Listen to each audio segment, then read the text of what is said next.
Hi friends, ఈరోజు అయితే మనకు కొత్త స్లాబ్ వర్క్ ఒకటి వచ్చింది. దీనికి మనకు స్లాబ్ పైప్ లైన్ ఇస్తున్నాం.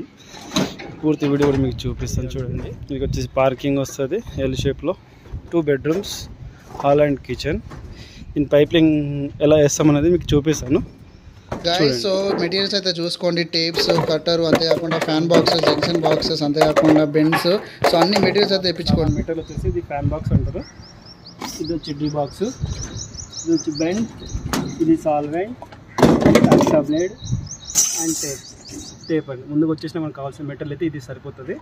ఫస్ట్ ఆఫ్ ఆల్ మనం ఏం చేసుకోవాలంటే బాక్స్కి మనం టేప్ వేసుకోవాల్సి వస్తుంది. ఎందుకంటే మాల్ అనేది లోపలికి పోకుండా ఇలా బాక్స్ టేప్ వేసుకోవాలి. ఫస్ట్గా టేప్ వేసేసుకొని పక్కన పెట్టేసుకోవాలి. ఇలా టేప్ వేసుకోవాలి. టేప్ వేసుకొని పక్కన పెట్టేసుకున్న తర్వాత ఇది డీ బాక్స్, ఇది ఫ్యాన్ బాక్స్. ఓకే, దాని తర్వాత పైప్స్ కూడా వచ్చేసినాయి మనకి. వాళ్ళు చూస్తే ఇటు పక్కన చూసుకోవచ్చు, పైపులు కూడా వచ్చేసినాయి. ఇప్పుడు మనం స్టార్ట్ చేసుకున్న పైపులు వేయడం ఎలా అయిందనేది స్టార్ట్ చేసాము. మా రాజు బయట డ్రాప్ దింపేస్తున్నాడు చూడండి. మా వాళ్ళు కూడా దించేస్తున్నారు. కంప్లీట్ వీడియో చూపిస్తాను. మొత్తానికైతే స్లాబ్ పైప్ వేయడం కంప్లీట్గా అయిపోయిందండి సక్సెస్ఫుల్గా. ఇది వచ్చేసి మనకి పార్కింగ్ వచ్చింది. పార్కింగ్ వచ్చేసి ఎల్ షేప్లో వస్తుంది. నెక్స్ట్ ఇది వచ్చేసి హాల్లో 2 ఫ్యాన్ పాయింట్స్ ఇచ్చాము. నెక్స్ట్ కస్టమర్ ఏంది మనకి అఫీషియల్గా ఎక్స్ట్రా లైట్స్ సీలింగ్కి కావాలని కోరారు. దానివల్ల మనం extra pipes, junction, D box కూడా ప్రతి హాల్ అండ్ బెడ్రూమ్ అండ్ పార్కింగ్లో ఎక్స్ట్రా సీలింగ్కి లైట్స్ కావాలని చెప్పారు కస్టమర్.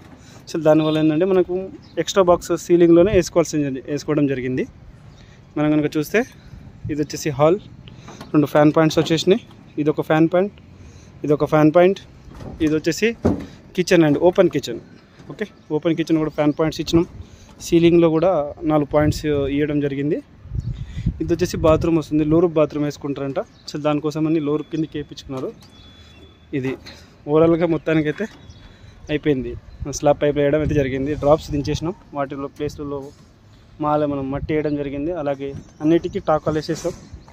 అంటే ఊడిపోకుండా స్లాబ్ వేస్తారు కదా, వాళ్ళు నడుస్తుంటారు కాబట్టి ఊడిపోకుండా అయితే స్లాబ్ పైప్ వేయడం జరిగింది. మొత్తానికి అయితే successfully slab pipe is complete. Okay, thank you friends.